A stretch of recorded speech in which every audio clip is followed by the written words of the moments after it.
Welcome back to the Sportswire, and this is Armchair Experts. With me is Dan Hawkins, Alex Robinson, and Josh Kendell. And we're going to be talking some March Madness action. Guys, last year we had all four number one seeds get through to the Final Four. What can we expect this year? Who do you guys think is going to be the first number one seed to go down? Dan, we can start with you. I have to go with UNC, North Carolina. I know they're a solid pick, but I think that Ty Lawson being injured is a big thing. Even if he's able to come back in the first 2 or 3 weekends of the tournament, that toe, I know it's hard to run off a bad toe. Just ask Shaq, too. He's done it before. And I don't think Tyler Hansbrough can carry that team like he has in the past. Well, I definitely have to disagree with Dan. I think that North Carolina is one of the best teams in the league, and I think they're going to go really far. Pittsburgh is not the strongest team. They don't have a lot of experience when it comes to the March Madness tournament itself, so that's why I'm going to take the number one seed Pittsburgh to go out first. Yeah, I got to agree with Josh on this one. I think the Pitt Panthers are going to be the first number one seed eliminated this year. Since 2002, they've been ranked in the top 10 each year and have failed to make it past the Sweet 16. I think this year they're matching up probably against Xavier from the Atlantic 10 in the Sweet 16, and I think they're going to fall to them, even though they had a disappointing A10 tournament. Guys, last year we had someone like Mario Chalmers come up and have a big tournament. Emeka Okafor has done it before.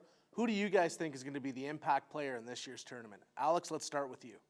Well, I got to go with Tyler Hansbrough from the University of North Carolina, averaging 21 and 8 points this year. He's been there now. This will be his 4th year in the NCAA tournament. Last year, he had to be a little disappointing getting blown out in the semifinals against the eventual champions, Kansas. And with Ty Lawson injured so far, going to start the tournament injured, I'm going to look no farther than Tyler Hansbrough. I'm sorry, Alex, but I cannot go with Tyler Hansbrough. I don't think he has what it takes this year to carry that team. It is a pretty packed tournament, so I'm going to go with the guy from the Orange, Eric Devendorf. He's hit some big threes, hit a lot in that 6 overtime win over UConn, and then he hit some more during the tournament.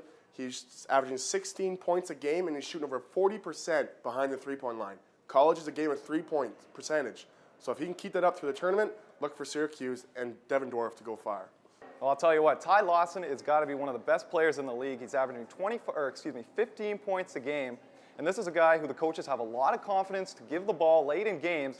And with North Carolina's record at 27-3, he really hasn't made any mistakes. So that's why he's got to be my impact player. Just a great point guard, and look for him to get better and better as the tournament goes on. That's a great point, Josh. We'll have to keep an eye out and see what kind of tournament Ty Lawson has. It seems like every once in a while there's a school like George Mason who surprises a lot of people. Who can we expect to be a Cinderella team this year, guys? Josh, let's start with you this time. Well, I know a lot of people aren't going to like it, but I'm going to go with the UCLA Bruins, and I'll tell you why. This team has won more championships than any other team in league history with 11. They're one of the best shooting teams in the league this year. They're not going to have a cakewalk, but if they can battle through it, then I think the UCLA Bruins have got their 12th championship on the line. Well, I'm going to look at the Syracuse Orangemen this year. They had the hardest schedule in college basketball, and they showed a lot of heart down the stretch in the Big East tournament in Madison Square Garden. And I think they have a very strong backcourt with Devendorf and Johnny Flynn. And a strong backcourt is always important, taking care of the basketball in tough, tight games. So I'm going with Syracuse because of the backcourt and coaching with Jim Boeheim. You can never count them out. They're always a dangerous team. I'm going to join Josh on the other side of the country, the West Coast. I'm going to go with USC. Had a great Pac-10 tournament. Came out champs of that. 500 conference record, so pretty good conference, too, that they played in. So I'm going to go with USC. Those are some great points. We'll have to see what kind of tournament those schools have. It's that time of the show, gentlemen. It's time to make your picks. Personally, I'm going with Louisville. Dan, who do you think is going to win it all? I'm going to agree with you, Brad, and go with Louisville. Rick Pitino. Been a number one seed 4 times, been in the Final Four 3 times of those 4. Rick, good defense, good defensive coach. He's been there before. He knows how to get these players on key.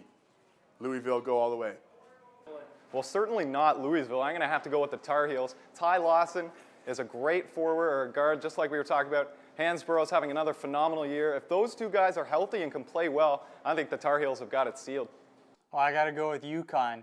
Coming from the Big East, which by far was the best conference in all of basketball, and they were the best team start to finish, so I got to go with UConn to take it all this year. Well, it's good to see that someone agreed with me in taking Louisville as the national champions. Much appreciated, Dan. Alex, Josh, you guys are dead wrong on this one.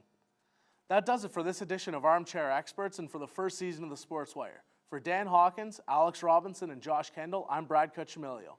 We're going to leave you now with some bloopers from the course of the first season of the Sportswire.